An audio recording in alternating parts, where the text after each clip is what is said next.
Bien, ahí estamos ya listos. El tema, como dije en esta mañana, surge de una pregunta. Y la pregunta es, ¿Dios siempre responde cuando le pedimos un milagro? No. Sí.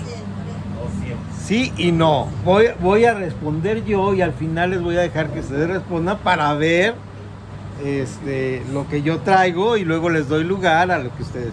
Ya fue un sí, un no y una mano levantada. Entonces ahí quedan en reserva para ver lo que va a estar pasando, ¿no? Entonces, ¿cuál sería la respuesta correcta? Y tengo una primera premisa que he usado a lo largo del tiempo. Y la premisa o respuesta que he dado a esta pregunta es: Dios responde en tres maneras distintas: sí, no o espera. Por mucho tiempo yo he dicho esta respuesta y en mi corazón siempre quedaba o aumentaba algo que tiene que ver con el famoso Padre Nuestro que nos enseñaron a nosotros. Como he contado en esta introducción, yo soy tercera generación de protestantes o evangélicos. Entonces, nosotros, de acuerdo a lo que dice primera Tesalonicenses, voy a citar de memoria, revisen ustedes, dice: escudriñadlo todo, retened lo bueno. Aunque habla de la profecía, ¿verdad? Aquí podemos adaptarlo a muchas cosas. Entonces, muchas de las cosas que nosotros asimilamos como cristianos protestantes o de la reforma religiosa del siglo XVI, es decir, nosotros venimos no de un no cristianismo o no catolicismo, sino de un cristianismo que dijo volvamos a la forma original. Por eso se llamó reforma, ¿verdad? Gracias. Los primeros cristianos del siglo XVI no querían salirse de la religión, sino decían de alguna manera: esta religión que se estableció se ha ido degradando y no está en la forma original. Entonces, cuando nosotros como tercera generación veíamos algunas cosas de la religión popular en nuestro país, tratábamos de tomar cosas buenas. Entiendo que muchos de ustedes que vienen de esta religión les cuesta mucho trabajo pensar que allí había algo bueno, ¿verdad? Pero yo añadía a sí, no, espera, una acepción, siempre y cuando esté en la voluntad de Dios. ¿De acuerdo? Porque el Padre Nuestro, que se encuentra en el Sermón de la Montaña, en el capítulo 6 de Mateo, nos dice, y en esto vengo a la religión popular porque mi abuela repetía el Padre Nuestro en latín, ese famoso fiat voluntus tua, hágase tu voluntad. El Padre Nuestro en este versículo dice: venga tu reino, hágase tu voluntad. Hacer la voluntad de Dios es la razón por la cual Dios contesta los milagros, desde mi punto de vista, sí, no o espera. Pero a veces no falta quien diga: oye, pero cuando sí es sí, cuando no es no y cuando es espera, porque eso es lo importante para mí ahorita que yo quiero que Dios haga este milagro, ¿no es cierto? Y entonces tenemos que ir a revisar 3 pasajes de la Escritura donde en los milagros que Jesús hizo a veces negó hacer los milagros y saber el por qué negó hacer los milagros y darnos cuenta que esta premisa o esta idea que estoy teniendo, que ustedes me van a contestar, 3 personas aquí dijeron no, sí, y alguien levantó la mano, nos iba a dar su opinión, está dentro de algo que se llama el plan o propósito de Dios para nuestras vidas. De acuerdo a la teología es lo que nosotros pensamos acerca de Dios, tenemos una razón en una rama de la teología que se llama, fíjense bien, se llama teleología. La palabra telos es la misma palabra que tenemos en español para la obra de teatro. Cuando cae la obra de teatro, cae el telón. La palabra telos significa fin. Cuando nosotros analizamos la palabra de Dios y lo que Dios quiere para nuestras vidas, siempre tenemos que tener en cuenta que hay un final previsto de antemano que nosotros no conocemos, pero que sí Dios conoce con certeza. Entonces Dios contestará en base a ese telos o fin, ¿verdad? En español, a ese fin específico para nuestra vida, la finalidad de las cosas. El primer pasaje, y voy a ir empezando con Mateo 4,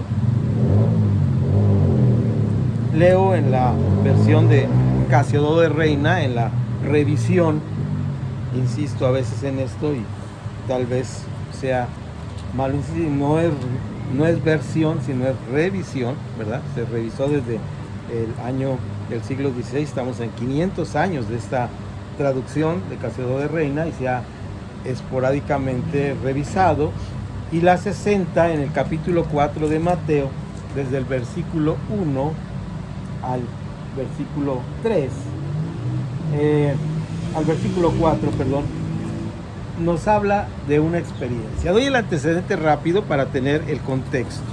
El antecedente es: Jesús inicia su ministerio y lo inicia con un acontecimiento muy especial que le llamamos recibe el bautismo de Juan. Todos sabemos eso. Ahora, ¿qué pasa ahí? Viene después de esto algo que voy a leer para narrarlo.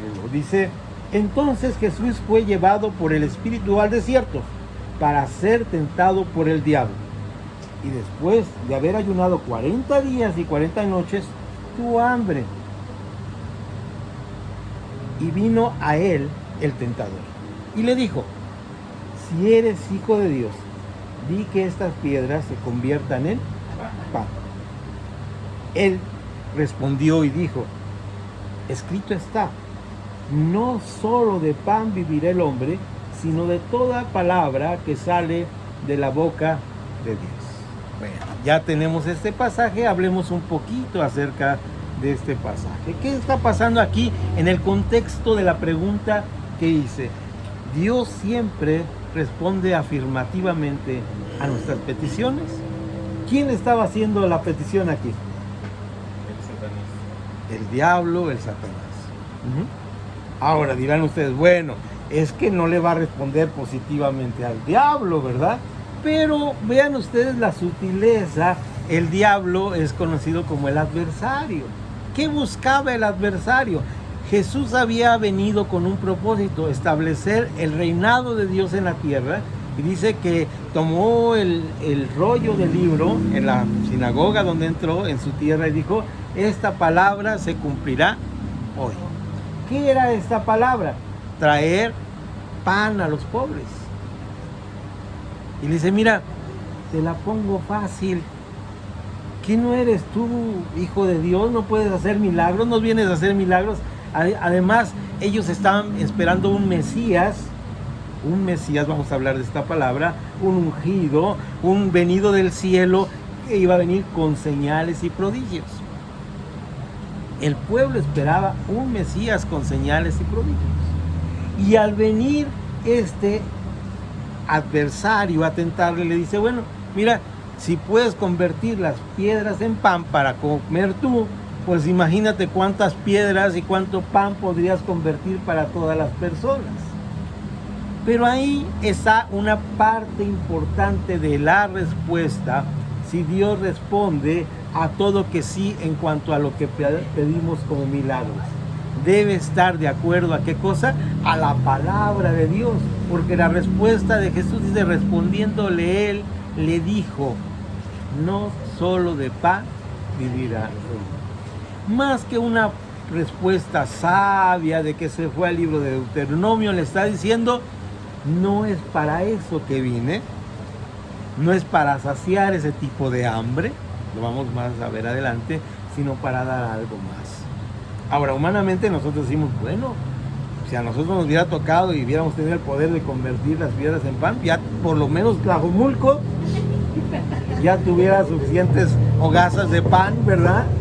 ¿Y por qué Dios no nos da ese poder si yo soy hijo de Dios? Bueno, no entremos en ese punto. ¿Por qué? Porque no está en la palabra.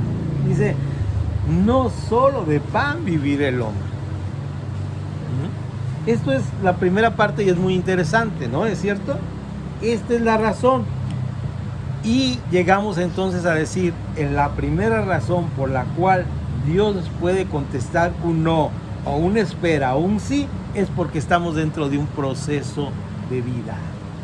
Cada uno de nosotros estamos dentro de un proceso de vida y sabe lo que es mejor para nosotros. Sabe lo que es mejor para nosotros. Eso es interesante. Ese fue el primer punto. Pasamos al segundo punto, que tiene que ver con otra. Como es un tema un poco complejo, como se dan cuenta, pero parece que lo estamos desmenuzando bien, ¿verdad? Entonces quiere decir que vamos bien, porque no se me han dormido y los sigo viendo atentos, ¿ok? Entonces va a ser un tema chiquito, no vamos a meternos en demasiados líos. Segundo punto se encuentra en el libro de Marcos. Pasemos ahora a Marcos, y es el capítulo 8. Esta requeriría una lectura muy extensa, sin embargo solamente vamos a ver 2 versículos y vamos a ver el antecedente de todo esto. En estos capítulos de Marcos está lleno de milagros y lleno de acciones y palabras de Jesús, ¿sí? Y dentro de estas palabras encontramos en Marcos 8, versículo 11 y 12 lo siguiente. Vinieron entonces, quiere decir que había pasado algo, porque eso Marcos dice, vinieron entonces, ¿quiénes vinieron? Los fariseos, y comenzaron a discutir con él, pidiéndole señal del cielo para tentarle. Aquí no es el diablo, sino unos que se llaman fariseos y antecedentes. Estos eran los que estudiaban la Biblia para que se cumpliera la Biblia al pie de la letra. Estos fariseos surgieron cuando el pueblo de Dios, en algo que se llamó la teocracia, falló, y en lugar de ser gobernados por Dios pidieron rey. Y le dice al profeta y Samuel, ¿verdad? Profeta y juez Samuel, le dice, no te desechan a ti, sino me desechan a mí. Pero diles cómo les va a ir, ¿verdad? Diles lo que es estar bajo la bota de un rey. Y entonces estos hombres del Antiguo Testamento fracasan en seguir a Dios, y al fracasar en seguir a Dios viene lo que se llama el cautiverio. Cuando están en el cautiverio, lo único que pueden llevarse no son los vasos sagrados, ni el templo, todo es destruido, solamente va un remanente, un pequeño grupo, y entre este grupo dicen, ¿y por qué fracasamos? Por habernos alejado de la palabra de Dios. Y entonces surgen en 400 años después del regreso de ellos, el periodo que nosotros llamamos silencio, pero si hay escritos sobre esto, encontramos que surge un grupo de gente piadosa que dice, pues sigamos la palabra al pie de la letra, no le quitemos ni una coma, vivamos la palabra. Es más, vamos a aumentarle más reglas para que sea más fácil, ¿verdad? Vamos a aumentarle más reglas. ¿Quiénes eran los fariseos? ¿Cuáles son los fariseos de hoy en día? Somos nosotros los maestros, ¿verdad? De alguna manera queremos estar leyendo la Biblia, pero el Señor les da una condena muy grande. Les dice, miren, lo que ellos enseñan está bien, pero lo que hacen, no. Lo que hacen, no. Entonces tengamos cuidado desde nuestra enseñanza, que no solamente digamos, que también hagamos. De acuerdo a esto, estos fariseos vienen para tentarle, porque ellos estaban esperando al Mesías que ellos entendían de acuerdo a la Escritura. ¿Cómo va a ser este Mesías? Era un Mesías que traería señales y prodigios, y que además de esto restauraría el reino a Israel. ¿El reino de quién? De David. Y entonces ellos esperaban, dice, bueno, que nos dé una señal. ¿Qué había pasado antes de esto de acuerdo a Marcos? Había pasado la alimentación de los 5,000 y luego la alimentación de los 4,000. Y Jesús se había separado de ellos porque ellos lo que estaban siguiendo es, dice, vienen a mí porque les doy de comer. Entonces la solución no es dar pan. Y ellos le piden señal. ¿Y qué le responde Jesús? Vamos a ver en el verso 12. Porque dice algo que dice, y gimiendo, ¿sí dice así? Y gimiendo en su espíritu, dijo. Cuando dice, híjole, ¿Cómo le ayudamos a estos, verdad? ¿En qué momento de la vida podemos ayudarle a estas personas? Leo, aunque está con rojo en mi Biblia, dice, ella se les pregunta, ¿por qué pide señal esta generación? Es un milagro y te creemos. ¿Por qué pide señal esta generación? De cierto os digo que no se dará señal a esta generación. Y ahí termina el discurso de Marcos. Sabemos que los otros evangelios registran lo mismo, tanto Mateo como Lucas, inclusive Juan, que no es de los evangelios sinópticos, registra esto. Muy curiosamente, lo voy a tomar así por encima de lo que recuerdo, pero por ejemplo dice, la señal que va a ser dada es la de Jonás. Como estuve en el vientre de la ballena, así estaré yo y resucitaré. Esta es la señal que ustedes me están pidiendo. Es una respuesta que da otra persona. Hay dos evangelios, Mateo y Lucas, que dan una explicación, y esta explicación es para la gente que los escuchaba oír, o para los que los iba a leer, y depende para dónde estaba dirigido el evangelio. Los evangelios fueron dirigidos a diferente grupo de gentes. A una de ellas le dice, porque así era su forma, mira, cuando amanece tú ves el cielo y está de tal manera, y dices esto. Y otra dice, cuando ves el cielo de esta manera, no es el mismo cielo, son dos cielos distintos, ¿verdad? Anoche tuvimos un atardecer hermoso, yo saqué por ahí una foto. Ahorita se las mando al grupo para que la vean. Y ese es la forma de entender los tiempos para ellos. Eso agrega a este pasaje que vimos en Marcos capítulo 8. Y esto tiene que ver, vamos a decir, como nos enseñaron a nosotros a conocer los tiempos. Mi abuelita, que ya les dije que había conocido el evangelio cuando mi papá tenía 6 años, tenía frases que yo recuerdo. Y ella decía, nubes en los cerros, charcos en los suelos. Ustedes escucharon esa frase, va a llover. Y nosotros aquí tenemos el Cerro Viejo, y cuando en el Cerro Viejo vemos acá nubes, quiere decir, ahorita las vemos acá arriba, decimos no va a llover todavía, pero seguramente el martes o miércoles, porque todavía no termina el temporal de lluvia, por los huracanes que están entrando, vamos a ver por ahí algunos en la mañanita, nubes sobre el Cerro Viejo. Y entonces dice Jesús, qué malos son que conocen el tiempo de las cosas, y vengo delante de ustedes a cumplir el tiempo y no se dan ustedes cuenta. Y están viendo las señales como la alimentación de 5,000 y de 4,000, ha calmado la tempestad antes en el cruzar y escapar de la multitud, y no se están dando cuenta de los tiempos. Día a día vemos milagros. Aquí alguien dijo el servicio pasado, en la reunión de nuestra comunidad, el servicio pasado, de cuántas cosas nos libra Dios, ¿no es cierto? Que no nos damos cuenta. Hoy mismo, y no es importante para la clase, pero yo me detuve a ver una mariposa antes de cruzar el paso que le llamamos el paso del más allá, aquí en donde cruzamos de coto a coto, ¿verdad? Y entonces en ese cruce me detuve a voltear a ver una mariposa, doy el paso y pasa una moto, ¡pum!, por ahí. Él no veía, yo no veía. Ahí hubiera terminado atropellado. No sabemos de qué Dios nos guarda constantemente, ¿sí? Porque su propósito es eterno. Sí, a veces recibimos palazos, eso no nos libra de que no nos pasen cosas, ¿verdad? Pero de alguna manera decimos, no sabemos en qué punto, y estamos viendo las señales, los prodigios, y todavía le decimos, oye Señor, ¿y qué tal si me das de comer todos los días y ya convierto los panes de aquí de mi jardín en estos panes, piedras, en pan, y ya no voy a trabajar, ¿no? Entonces, a veces tenemos esta idea, pero aquí viene algo que el Señor nos enseña en su palabra, que nos lo enseña el Señor en el Sermón de la Montaña.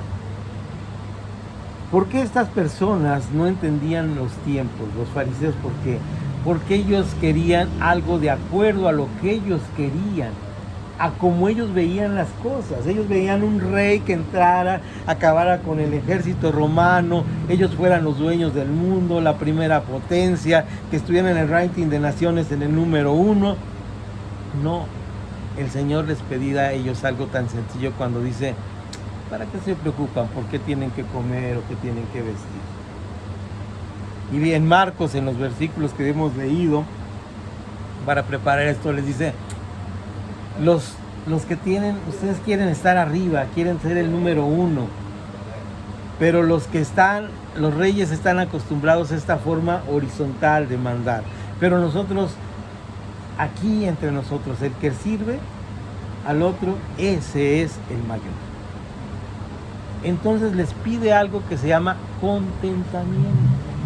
Cuando Dios responde sí, no o espera, está pensando que nosotros está formando algo, no solamente que es un proceso, sino que está formando algo que se llama el contentamiento. ¿Sí?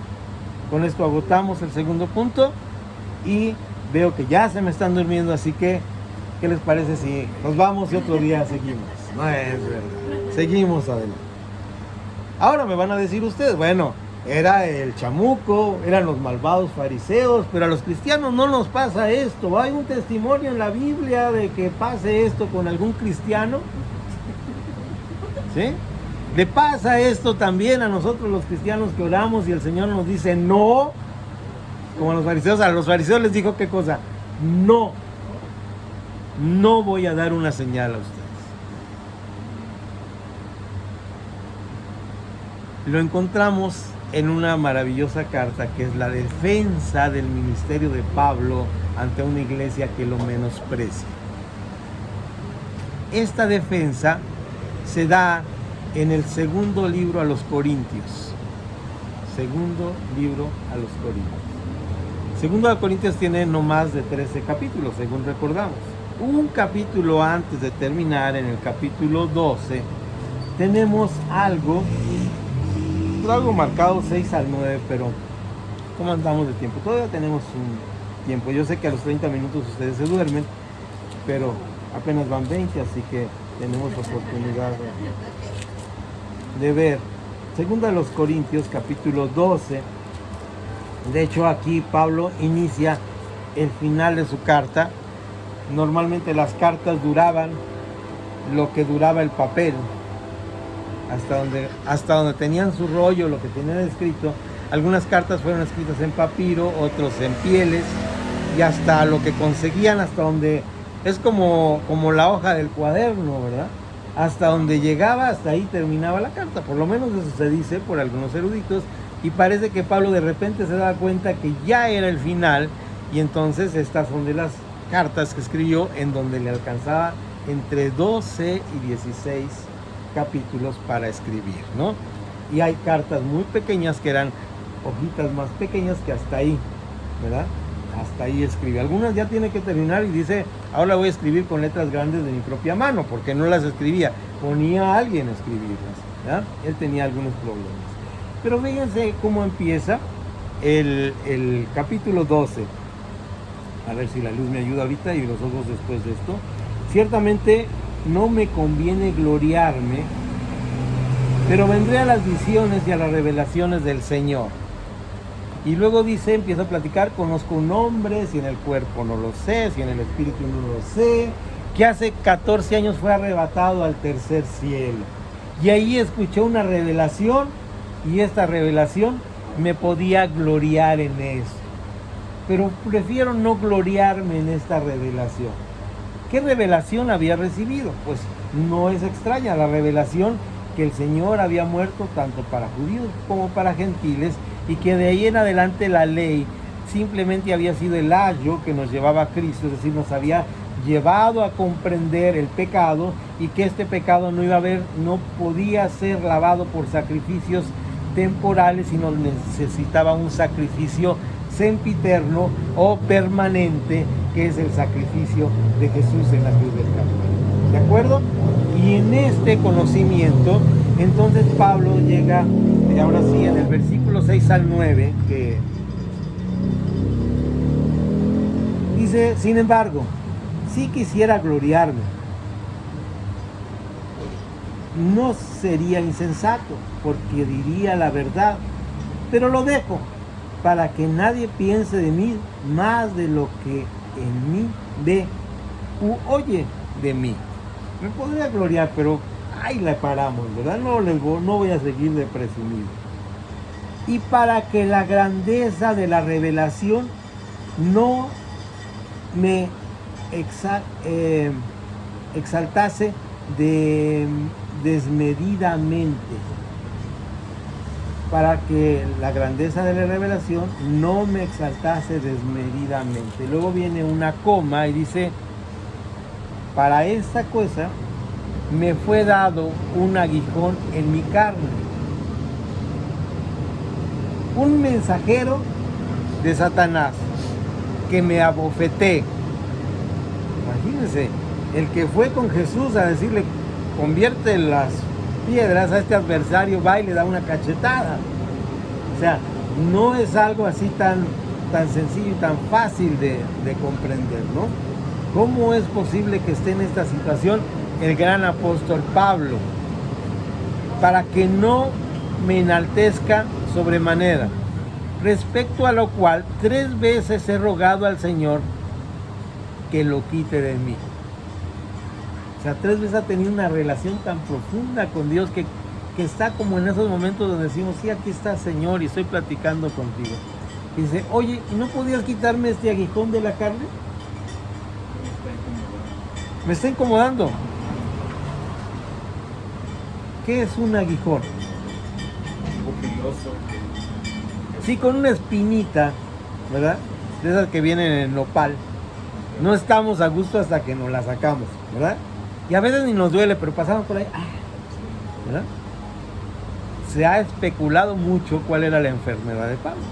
Naturalmente no podemos saber cuál era la enfermedad de Pablo. Dicen que sus ojos, porque dice que no escribía, sabe. Pero este hombre, que era un hombre joven para entonces, si creemos que Pablo estuvo cuando joven, cuando estaban matando a Esteban, ¿verdad? Y dice que esta revelación fue después de que se convirtió y que él murió más o menos en el año 60-65. Para estas fechas era un hombre entre 40 y 50 años. Ahora bien, ¿qué le contesta aquí Pablo? ¿Qué le contesta aquí Dios a Pablo? Le contesta, bástate mi gracia. O sea, le está contestando, no. Le está contestando, no. ¿Se dan cuenta? Le está contestando. Y era un cristiano. Y le está contestando, ni siquiera le está diciendo espera. Las 2 veces le ha dicho no, que podíamos tomarlo como una espera, pero aparentemente Pablo murió con este aguijón de la carne. 3 veces se lo había pedido. 3 veces se lo había pedido. ¿Por qué? Porque aquí entendemos que el tiempo, el milagro debe dar en el tiempo de Dios, no en nuestro propio tiempo. Se debe dar en el tiempo de Dios. Vean, dice, y me ha dicho, las 3 veces le ha dicho lo mismo, bástate mi gracia, porque mi poder se perfecciona en la debilidad. Qué cosa, ¿no? Tenía un tiempo Dios para hacer las cosas y necesitaba a este hombre, lo necesitaba débil. Y nosotros decimos, Señor, pero pues era mi pierna y la perdí, era mi ojo y lo perdí, era mi hijo y lo perdí, era mi hija y lo perdí. ¿Por qué, Señor? No le reclamamos así a Dios, yo le reclamaba a Dios. Y el Señor dice, es mi tiempo, yo ahorita sí te necesito. Yo ahorita sí te necesito. Es nuestra costumbre, ¿no? Reclamarle de todo a Dios. Claro. Sin saber su propósito. Sí nos duele, claro que nos duele. Claro. Todas las pérdidas nos duele. Pero ahí está, ¿no? Y nos habla de que debemos saber que uno de los propósitos de Dios es nuestra debilidad. Lo conocemos como la vulnerabilidad humana. ¿Sí? Yo estoy aquí, a lo mejor me hubiera atropellado el de la moto y me pego en el cráneo, ahí quedo, me quiebro el cuello y se acabó. Tenía mis planes, tenía mi vida, pero ¿quién tiene la vida completa? Somos vulnerables. Dios deja de ser Dios por esto, ¿no? Pero nosotros a veces sí lo hacemos así. Quisiera terminar con 2 reflexiones antes de darle su tiempo a ustedes para que lo hablen. Y es el final. Por eso ya no se toma dentro de mi tiempo. Así que como final pido que vuelvan a poner atención. Y es lo que nuestra modernidad, nuestra forma moderna, como dices, lo que naturalmente como humanos creemos, es que nosotros podemos manipular a Dios.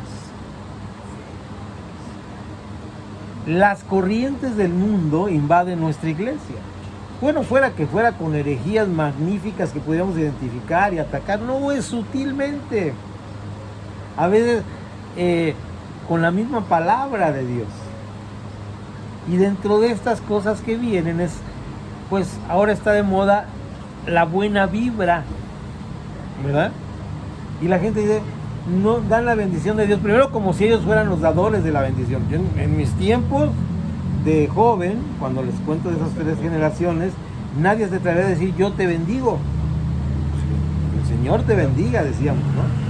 Pero ahora la gente que se cree encumbrada y con la espiritual dice, yo te bendigo. Ahora, si usted lo dice, no está mal, es una costumbre que se ha metido en la iglesia.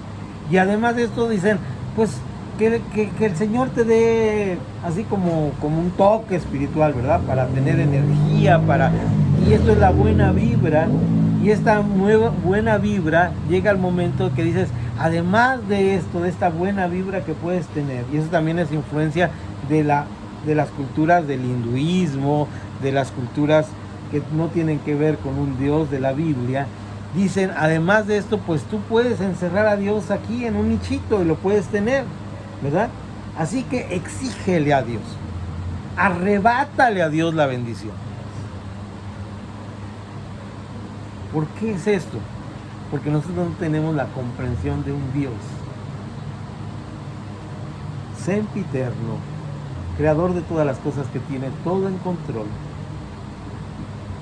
y que no estamos aquí con el propósito de satisfacer nuestras propias necesidades, sino cumplir el propósito de Dios. Y que a veces nuestra debilidad, aunque sea un aguijón donde nos esté dando cachetadas el enemigo, es parte de la voluntad y el propósito de Dios. Y que a veces Dios, a la petición de un milagro, nos va a contestar.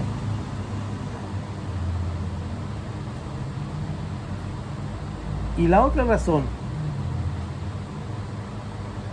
es que somos parte del reinado de Dios en la tierra. Parte de este propósito del reinado de Dios. ¿Por qué esto va a llegarnos al punto de decir, entonces ya no hay milagros? No, sí los hay. Porque el reino de Dios iba a manifestar a través de señales y prodigios. Pero de acuerdo a lo que está en la Biblia, ¿de acuerdo? He estado leyendo en estos días un libro que quisiera compartir.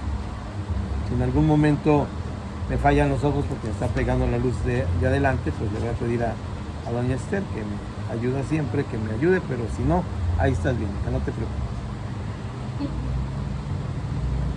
Dice, es un parrafito de 1 minuto, no es mucho.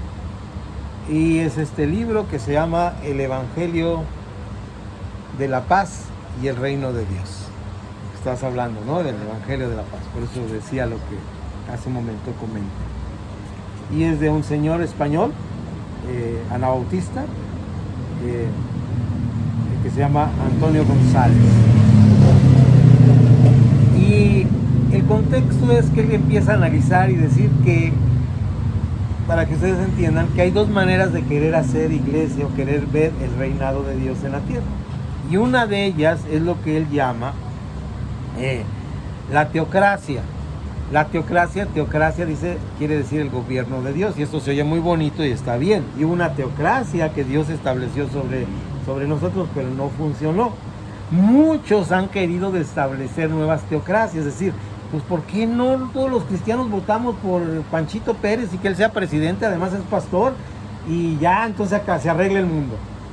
Tengo que decirles que así pasó en Guatemala, ya con 2 presidentes pastores, y no arreglaron Guatemala. Quedó Guatepeor después de que se fue. ¿Sí? Y tuvimos aquí un partido cristiano que se alió con unos con otros y no arregló nada. ¿Ah? Eso se llama la teocracia. En la historia del cristianismo hay dos movimientos que son para mí teólogos. Bueno, San Agustín de Hipona, ¿verdad? Que podemos decir que escribió ese maravilloso libro que se llama La Ciudad de Dios.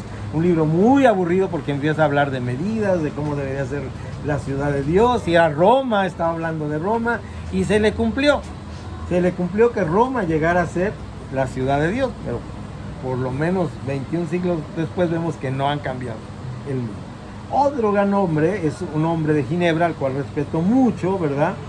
Y este hombre decía que él iba a establecer las instituciones cristianas. Hizo un libro que se llamó Instituciones Cristianas, ¿verdad? Y en este libro de las instituciones cristianas, él establecía cómo Ginebra iba a ser una ciudad totalmente cristiana. Y a veces nos da tentación, ¿no? Decimos, oye, si compramos un terrenito allá en la punta del cerro del Cerro Viejo y ahí nos vamos todos los cristianos, ponemos tiendas cristianas, ponemos jardines cristianos, queremos cristianizar. A veces decimos, a mí me han preguntado, oiga hermano, ¿este libro es cristiano? No, es un libro escrito por un cristiano. Gracias por lo que entonces queremos cristianizar, no es la solución, ¿verdad? Y Juanito Calvino trató de hacer esto, y es un gran teólogo, lo respeto mucho, y dijo muchas cosas buenísimas, pero él quiso hacer esto en la tierra, ¿verdad? Entonces, ¿qué es la solución? No es esto. Y el mesianismo, ¿qué es el mesianismo? Es encumbrar un líder para que él cambie las cosas.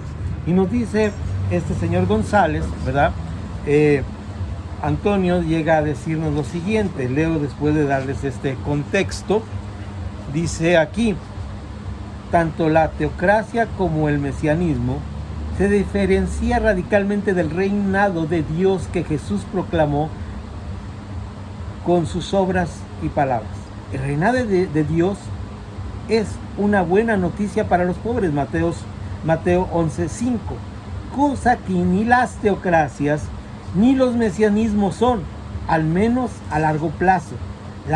Las teocracias y el mesianismo legitiman una dominación presente o futura, acudiendo en ocasiones a algunos tipos de retórica sobre los pobres. Lo que Jesús proclama es, por el contrario, el fin de toda dominación. Recuerdan lo que dice Marcos, aquí no va a haber quien manda. Aquí todos somos hijos de Dios, ¿verdad? Somos parte de un cuerpo. No se trata de un final futuro de la pobreza cuando el grupo correcto llegue al poder. El reinado de Dios significa el comienzo, ya desde ahora y desde abajo, de nuevas relaciones sociales. Los relatos de la alimentación de las multitudes ilustradas, vuelvo a leer, los relatos en la alimentación de las multitudes ilustran este hecho. Jesús no solo afirma frente a los discípulos que el hambre de los pobres concierne a su ministerio, Marcos 6, sino que también señala que la tarea de los discípulos no es convertirse en mediadores entre el sistema económico y los pobres, al estilo de una organización caritativa, no gubernamental. La solución de Jesús es más radical, que exige que los discípulos salgan de la lógica vertical del sistema, compartiendo lo que tienen para que así alcanzara para todos y sobrar, de acuerdo a lo que vimos en Marcos con la alimentación. Es decir, nos está pidiendo que demos, que a veces es fácil decir, bueno, vamos a orar por el hermano, y dice por ahí la palabra, y le viene tu hermano y le pide y le dices, Dios te bendiga, que te vaya bien. No, dale. ¿Sí? El problema es darle. Esto hace este autor, González, una referencia a un escritor que se apellida Pesch, que es un alemán, es lo que está marcando aquí con referencia. Leo los últimos dos líneas. El reinado de Dios, así considerado, es algo que ya comienza en la historia y no es un evento del porvenir. No es un atributo estático de la divinidad, sino una función que Dios ejerce efectivamente sobre la historia. Dios sobre la historia. Es algo que efectivamente Dios establece. Dios establece cuando se va algo muy importante, que es que el reinado de Dios iba a venir a la tierra y nosotros íbamos a ser los discípulos que proclamáramos ese reinado. ¿Cómo lo íbamos a proclamar? A través de señales y prodigios. La historia de las teologías, como lo hemos visto aquí, viendo desde San Agustín, ¿verdad?, hasta la ciudad de Ginebra, ¿verdad?, con Calvino, tiene cosas muy interesantes. Cuando la vemos al tiempo decimos, ay, mira cuántos errores cometieron estos teólogos. Qué interesante que así nos van a juzgar a nosotros, ¿verdad? Mira nomás las herejías que decía el hermano Nahum, ¿verdad? ¡Qué barbaridad! ¿Cómo podía decir eso? Una de las cosas que fueron en el siglo pasado fue que a alguien se le ocurrió decir, porque algunos hermanitos estaban exagerando un poco sobre los milagros y cómo se ejercían los milagros por falta de conocimiento de la palabra, ¿verdad?